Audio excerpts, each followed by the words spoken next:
And we are back in part 2 of my Transformers Prime Season 1 review. I had a little family emergency at the end of part 1, so I'm back with part 2. Pan the camera down a little bit. And my cat is meowing at something outside. Oh well. Whatever it is. Another cat, dog, bug, floating paper bags that people drink their beer out of. Anyway, moving on. At the end of part 1, we were talking about human characters. We will talk about the robot characters, meaning Autobots, Decepticons, and this might be a part 3. I don't know. Kind of come up a little bit. Now, Optimus Prime. This is the Optimus Prime that we all know and love, not some face-taking, we will kill them all person that today's kids are going to grow up with. Give me your face! You're going to expect a 5-year-old in kindergarten class saying that to another kid. Do you really want your kids to grow up with a super cool person just ripping off people's faces and killing people? No. No, you do not. But anyway, this Optimus Prime is so much better. He does have a faceplate like he did in G1, but this is kind of new to me. The faceplate retracts, kind of like how it does in the Bay films, but this time he's actually got a mouth. But sadly, no nose, which is kind of weird. My brother has started calling him Circus Freaktimus Prime. Wait till I get the first edition Prime. Then we'll see who has the nightmares now. Wait, what? Anyway, Bumblebee's... No, we're still on the fact of Optimus Prime. He still has the full chest window. Still red, blue, fights for freedom, super awesome ears. And that's who he's always been for these past almost 30 years now. Bumblebee's character... my neighbors are fighting downstairs. You could, if you saw the camera shake. Oh well. Bumblebee's character. I didn't know what to expect. We could have had like a non-talking Bumblebee like in the Bay films, or a fast-talking Bumblebee like in animated, or we could have had the small yet kind of cool G1 Bumblebee voiced by Dan something. I don't know his last name, but I do know that G1 Bumblebee's voice actor was named Dan. I can't remember everything. So yeah.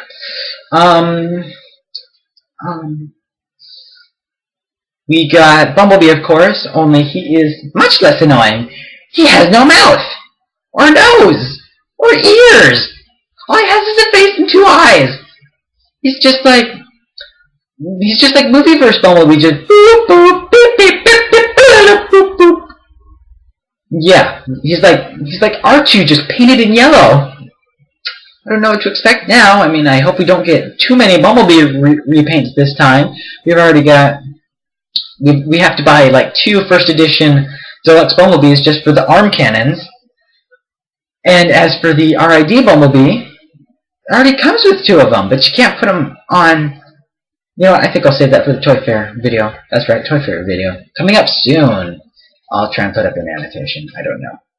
Anyway. It's still Bumblebee. This time instead of Camaro, he's a muscle car, but he has the Movieverse black stripes that he has. And he doesn't talk.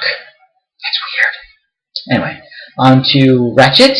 He is still the same poor, grumpy, old, I guess, bastard that we all knew from animated, always screaming, I needed that! Is there anything he doesn't need? I mean, really. Who knows? Anyway. He does have a... I forget what they're called.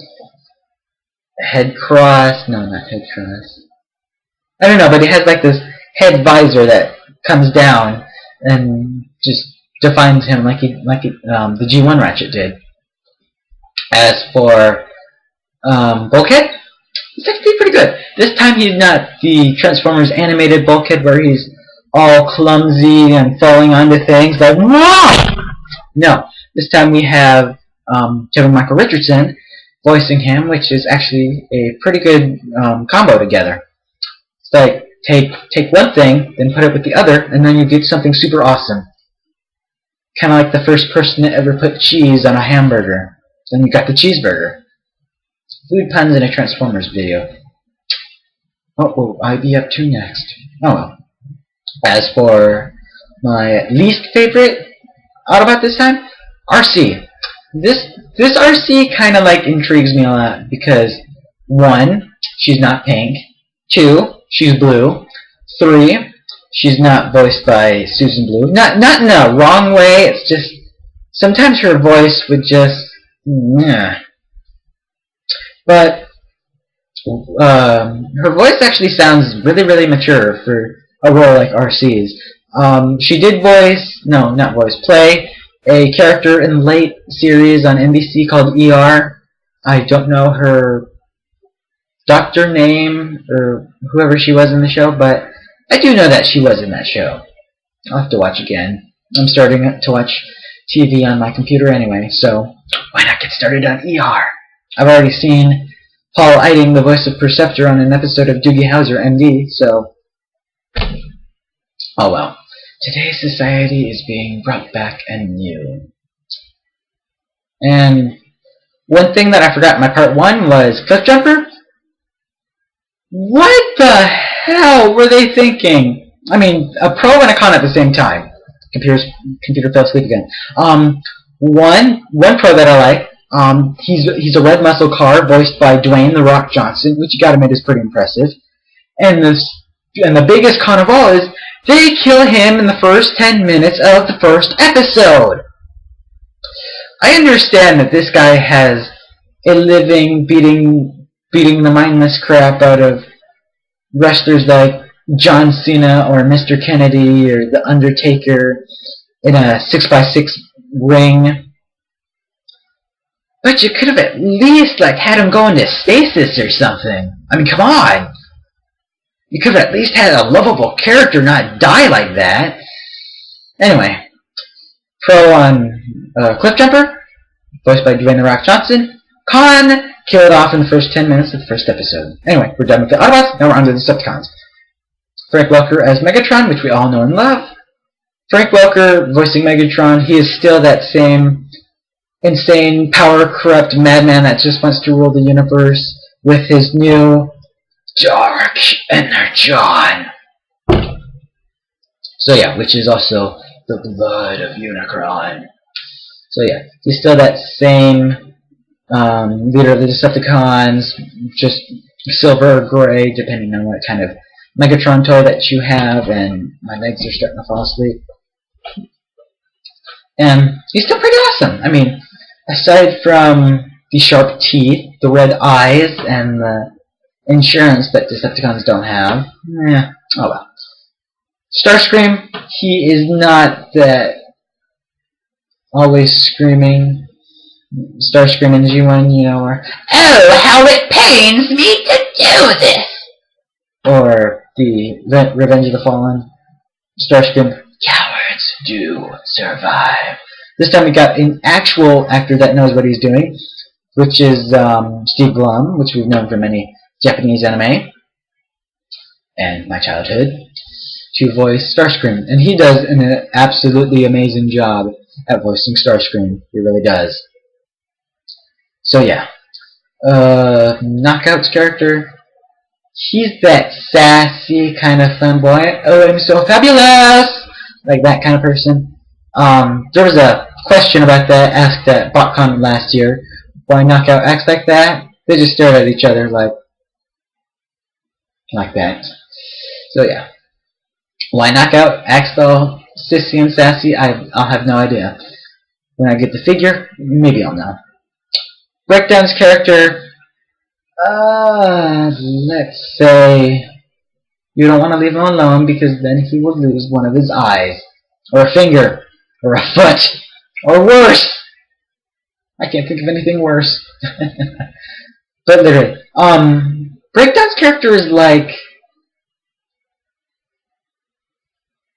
the opposite of Bulkhead. He's still like big and bulky and kind of hunchbacked, And instead of having a wrecking ball weapon, he has a hammer. And we are in this video 10 minutes now. So I will try and wrap this up a little bit and to move on to a part 3.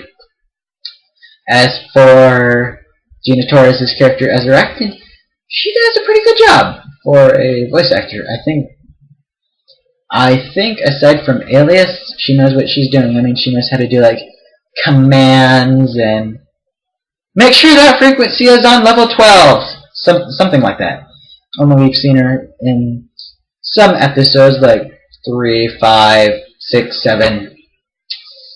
I'm probably going to end up watching all of episode 1 while my mom is asleep, and then my eyes are going to be like...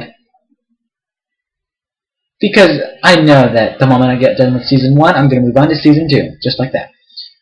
Anyway, I've already talked about the Autobots, the Decepticons, the humans. Now what I like about the show, but... might be. When we talk about the show, we will talk about the show later on to Part 3. I thought I heard something. Oh, my house is haunted. Anyway, will we move on to Part 3? Yes, we will. So this has been Part 2 of my Transformers Prime Season 1 review, and this is Blackjack2099, signing off. Take care, guys.